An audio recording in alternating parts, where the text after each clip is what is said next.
नमस्ते दर्शकों, India news देख रहे हैं आप और मैं हूं आपके साथ वैभव मिश्रा। पाकिस्तान अधिकृत कश्मीर में चुनाव और अब मुनीर को क्या यह दांव उल्टा पड़ने वाला है? दरअसल पाकिस्तान के कब्जे वाले कश्मीर यानी पीओके में आज सिर्फ विधानसभा चुनाव का पहला चरण नहीं हो रहा, बल्कि पाकिस्तान की सियासत, उसकी नीतियों और वहां के प्रशासन की सबसे बड़ी परीक्षा शुरू हो चुकी है। एक तरफ चुनावी प्रक्रिया चल रही है तो दूसरी तरफ सड़कों पर पाकिस्तान सरकार के खिलाफ लोगों का गुस्सा।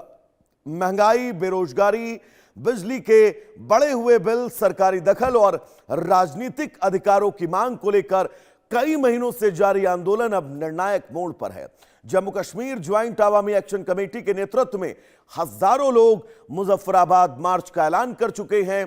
प्रदर्शनकारियों का आरोप है कि इस्लामाबाद स्थानीय जनता की आवाज दबाने के लिए बल प्रयोग, गिरफ्तारियां और संचार सेवाओं पर रोक जैसे कदम उठा रही है।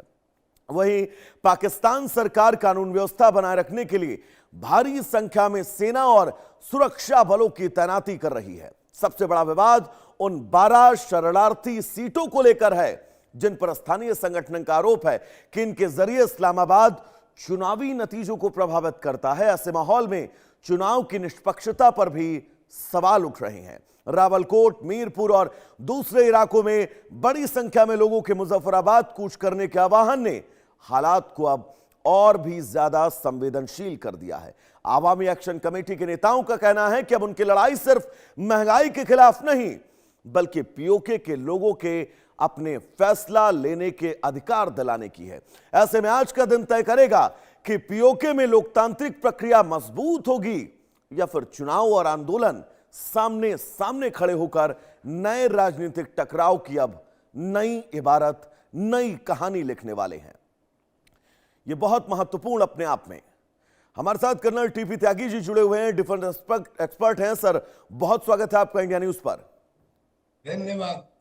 त्यागी जी, चुनाव पाक अधिकृत कश्मीर में है, नजर हमारी आप सबकी उस चुनाव पर है क्योंकि यह चुनाव तय करेगा पीओके में आने वाले भविष्य की दशा और दिशा क्या होने वाली है। कितना महत्वपूर्ण ये चुनाव है, एक बार दर्शकों को समझाइएगा। जी, मैं ये बताना चाहता हूं आपके दर्शकों को कि ये जो 12 सीटों के ऊपर कश्मकश है कि 12 असेंबली की सीट उन लोगों के लिए जो पीओके के बाहर रहते हैं और जिनका नियंत्रण पाकिस्तान की फेडरल गवर्नमेंट करती है, इनका पीओके से क्या मतलब है। लेकिन एक सवाल ये उठता है कि क्या ये सीट आज से है? ये सीटें तो करीब करीब पिछले 66 सालों से 1960 में 12 असेंबली सीट के बारे में निर्णय ले लिया गया था। अब अचानक ऐसा क्या हुआ? अब असलियत ये है कि पाकिस्तान में पीओके के अंदर चाहे स्कूल का सिलेबस हो या असेंबली के अंदर डिबेट्स हो, हर जगह ये बात रहती थी कि जो हिंदुस्तान का कश्मीर है वहाँ मुसलमानों पर बहुत जुल्म हो रहे हैं, हमें उन्हें अपने साथ मिलाना है, वो हमारे भाई हैं। ये बात तब और भी ज्यादा गर्म हो गई जब 2019 में 370 को हटाया गया, यानी कि कश्मीर का जो स्पेशल स्टेटस था उसे खत्म किया गया। जब उसे खत्म किया गया 2019 में, तब पीओके के जो बुद्धिमानी लोग हैं उनको लगा कि कहीं ऐसा ना हो, क्योंकि पाकिस्तान हिंदुस्तान की कॉपी करता है, जैसा हिंदुस्तान में हुआ है वो यहाँ भी हो जाए। और आज तो पीओके को एक इंडिपेंडेंट देश कहा जाता है, बाकायदा उसका संविधान है, प्रेसिडेंट है, प्राइम मिनिस्टर है, कॉन्स्टिट्यूशन है, लेजिस्लेचर है। लेकिन अगर ऐसा हो गया तो क्या होगा? तो फिर 2023 में पहली बार जॉइंट अवामी एक्शन कमेटी बनी और उन्होंने इन 12 सीटों का मुद्दा उठाया। हालांकि था वो पहले से भी, लेकिन ये मुद्दा उठाया।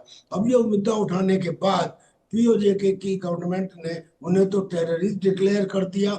आज हालत ये है कि 5 जून से आज तक लेकर करीब करीब इंटरनेट वहां पर बंद है, एटीएम वहां पर बंद है, शटर वहां पर डाउन है, चक्का देखिए वहां साहब, पर जाम है, पीओके बुरी की हालत स्वायत्तता थी। की बात तो पाकिस्तान की तरफ से जरूर की जाती है, लेकिन पीओके के हालात और वो तस्वीरें पूरे विश्व के सामने हैं कि पीओके में कितनी स्वायत्तता वहां की पाकिस्तान सरकार रखती है।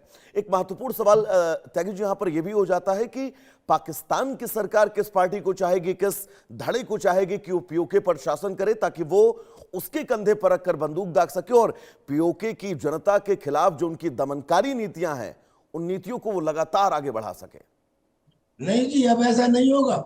अब ऐसा नहीं होगा। देखिए, ऑलरेडी मीरपुर हो या रावलकोट हो या और दूसरे जिले हो, सब जगह से ऑलरेडी लोगों ने मार्च करना शुरू कर दिया है। और चाहे वहां पे नवाज शरीफ कहे कि मैं प्राइम मिनिस्टर बनना चाहता हूँ, या बिलावल भुट्टो हो जी। या फजलुर रहमान हो, अलग अलग पार्टियों के जो पोस्टर हैं उनको फाड़ा जा रहा है। वो नहीं चाहते। और अब तो सरदार अमान खान ने, सबसे पहले आपको ध्यान होगा कि 80,000 से ज्यादा लोगों की भीड़ के सामने अमान खान ने कई प्रश्न पूछे थे। उसने कहा था कि हमें पाकिस्तान से अलग हो जाना चाहिए। भीड़ ने कहा हाँ। उसने कहा था कि क्या हमें लाइन ऑफ कंट्रोल यानी कि सीज फायर लाइन की तरफ कूच करना चाहिए। भीड़ ने कहा था हाँ। उसने कहा था कि क्या हमें राजौरी, पुंछ, मेंढर, डोडा, इनसे मदद मांगनी चाहिए अगर हमको पाकिस्तान की सरकार ने भूखों मार दिया है। लोगों ने कहा था हाँ। और अब उसने ये कह दिया है कि भाड़ में गई 38 डिमांड, अब हमारी 38 डिमांड नहीं है, अब हमारी केवल 2 डिमांड है। और वो असलियत में एक ही, वो डिमांड क्या है कि हम अपनी खुद मुख्तारी का ऐलान करते हैं और पाकिस्तान की फेडरल गवर्नमेंट का कोई हस्तक्षेप हमारे में नहीं होना चाहिए। और हमारी मुजफ्फराबाद की जो मार्च थी, जिसे हम 15 जुलाई को करने वाले थे, लेकिन पाकिस्तान की सरकार और वहां की मिलिट्री और शवाब शरीफ के चक्कर में आ गए हम कि बात करेंगे, समझौता होगा। उन्होंने डिक्लेयर भी किया कि समझौता हो गया, जो एक झूठी बात थी। हमने कोई समझौता नहीं हुआ। इसलिए आजा अब हम 27 तारीख को ये मार्च करेंगे, यानी कि आज। और ये मार्च प्रारंभ हो चुकी है। और ये मार्च का खास महत्व ये है कि आज ही वहां पर चुनाव होने हैं। अच्छा, पहले ये चुनाव केवल 27 तारीख यानी कि आज ही होने थे। सरकार डर गई, उन्होंने इस चुनाव को 3 हिस्सों में बांट दिया, यानी कि अब ये आज से 10 अगस्त तक होने हैं। आज के चुनाव मीरपुर में होने हैं। अब मुझे बताइए कि मीरपुर की जनता तो मुजफ्फराबाद के लिए कूच कर रही है। वहां के चुनाव अगर हुए भी तो क्या वो रिप्रेजेंटेटिव चुनाव होंगे? क्या वो माने जाएंगे? यानी कि झगड़े की एक जड़ स्टार्ट हो गई है। मैं समझता हूँ ये बहुत ही इंट्रिकेट और डिफिकल्ट सिचुएशन है। तो त्यागी जी, अगर ये मानकर चला जाए कि जो तस्वीरें आ रही हैं अब पाक अधिकृत कश्मीर में जो चुनाव है उसके नतीजे, ये तस्वीरें ही काफी हैं। और आज आपने 9 बार की जगह 3 बार हाँ हाँ हाँ बोला है, और ये हाँ तय है मुनीर के कानों तक पहुंच रही होगी। परेशान तो जरूर होंगे, ये तो तय है अंदर खाने, चेहरे पर चाहे वो जी भाव झलके ना उनके। जी, नहीं, लेकिन ये उनका परेशान होना साहब इससे भी ज्यादा है। सवाल ये है कि एक तरफ तो पीओके है और दूसरी तरफ बलूचिस्तान लिबरेशन आर्मी ने भी अपनी खुद मुख्तारी का ऐलान कर दिया है। वो कह रहे हैं कि 85% एरिया पर हमारा कब्जा है, और उस 85% एरिया में जो पाकिस्तान के सिपाही हैं, वो सिपाही भी हम में इसी तरह मिलने को तैयार है जैसे अफगानिस्तान में जब तालिबान आए तो करजई और उसकी पुराने प्राइम मिनिस्टर की जो फौज थी वो तालिबान में ही मिल गई। ऐसे ही जो पाकिस्तान की फौज इस समय बलूचिस्तान में है वो हम में मिल जाएगी। तो वो उधर एक तरफ वो ऐलान कर रहे हैं, उधर पश्तून वो कह रहे हैं कि अफगानिस्तान के पश्तून और हम एक ही हैं, हम डोरंड लाइन को नहीं मानते। अब मुझे ये बताओ कि जब इस तरह की सिचुएशन एग्जिस्ट करती है तो जो पीओके की प्रॉब्लम है वो कंपाउंड हो जाती है, यानी कि वो अकेली नहीं है, उसके साथ कही है। और इधर हिंदुस्तान भी ऐलान कर चुका है कि पाकिस्तान का जो पीओके है वो हमारा अभिन्न अंग है, और चूंकि वो हमारा अभिन्न अंग है लिहाजा वहां के लोग हमारे लोग हैं, लिहाजा उन लोगों के ऊपर अगर कोई अत्याचार होता है तो हम उसके खिलाफ आवाज उठाएंगे। ऐसी स्थिति में पीओके के जो पंजाब के पाकिस्तान के जो मुल्ला और मुनीर है, चाहे वो कितना हंसते रहे, हाँ लेकिन वो हिले हुए हैं बुरी तरह से। हाँ, और देखिए साहब, रक्षा मंत्री राजनाथ सिंह करगिल में कल मौजूद थे। द्रास की सरजमी से उन्होंने पाकिस्तान को बिल्कुल स्पष्ट संदेश दिया पाक अधिकृत कश्मीर को लेकर, और यह संदेश कानों में गूंज रहा होगा वहां की सरकार की।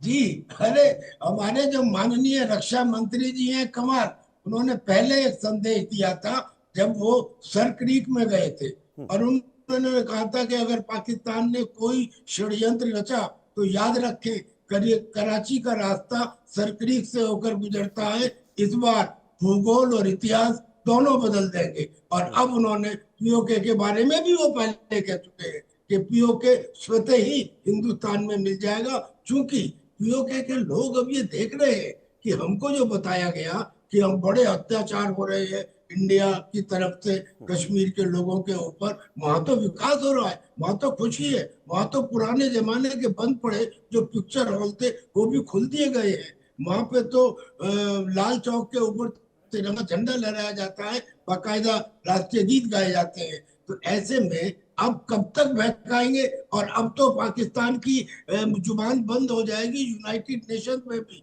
जो वो पिछले सालों से लेके आज तक ये कहता रहा कि साहब इंडिया कश्मीर में जुल्म करता है। अरे तुमने तो पीओके में उससे ज्यादा जुल्म किए हैं, 40-50 से ज्यादा लोगों को गोली मारी है, अपने ही लोगों को गोली मारी है, और उनको ऐसी हालत में लाके कर दिया है जैसे भेड़ बकरियों। इंटरनेट बंद, दुकानें बंद, किसी तरह की कोई सुविधा नहीं, और ऊपर से एटीएम नहीं। बताइए, और तो और 15 दिन तक जो राशन आने वाले थे उसको भी रोक दिया गया था।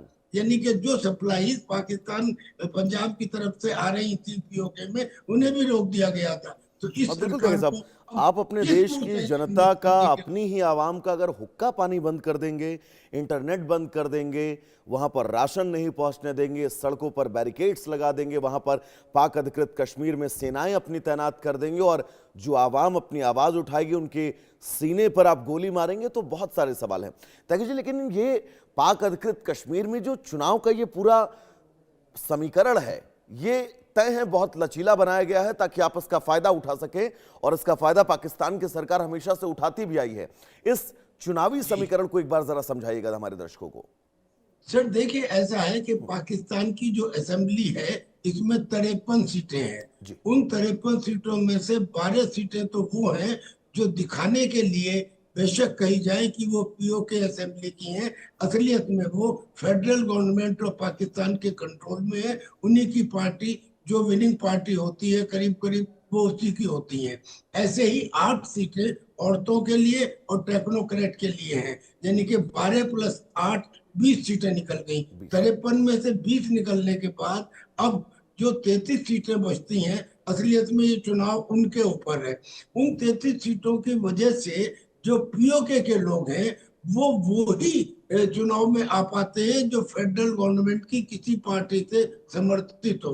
यानी कि ये चुनाव जो आज तक होते रहे वो रियल रिप्रेजेंटेटिव चुनाव नहीं थे। अभी भी वो रियल रिप्रेजेंटेटिव नहीं है, लेकिन अब तो इनकी रिप्रेजेंटेशन पे एक और बड़ा क्वेश्चन मार्क ये लग गया कि जैसे आज मीरपुर में चुनाव है, मीरपुर के लोग मुजफ्फराबाद के लिए कूच कर चुके हैं। अब जो बचे हुए वहां पे 5-10% लोग हो गए।